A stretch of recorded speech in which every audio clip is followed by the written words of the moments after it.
Pasca munculnya kabar dugaan percobaan penculikan terhadap salah satu siswanya, pihak SMP Negeri 30 Palembang memperketat sistem pengawasan di lingkungan sekolah.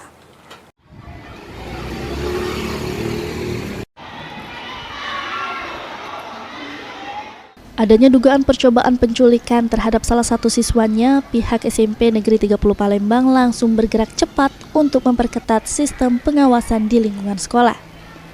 Kejadian yang sempat menghebohkan para orang tua dan masyarakat sekitar itu menjadi perhatian serius pihak sekolah dan dinas pendidikan setempat. Kepala SMP Negeri 30 Palembang menyampaikan, pihaknya kini telah meningkatkan sistem keamanan dan prosedur penjemputan siswa.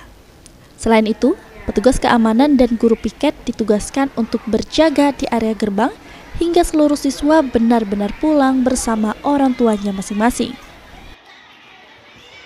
Keamanan sekolah sendiri, kalau kami terus terang di SMP Negeri 30 ini, ya alhamdulillah keamanan kita cukup ketat. Dan kenapa dikatakan cukup ketat? Karena anak-anak kita ada dua pagar ya, dua pagar di sana juga standby, ada security kita yang menjaga anak-anak kita seperti itu, dan juga kita ada guru piket yang berjumlah 8 orang sampai dengan 9 orang setiap harinya seperti itu. Dan hal itu juga dari kami juga seperti itu, bahwasanya kami menghimbau kepada orang tua untuk selalu mengantar dan menjemput anaknya di setiap anak-anak pergi ke sekolah seperti itu.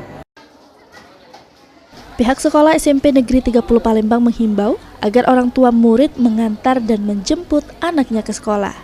Suryadi, PAL TV.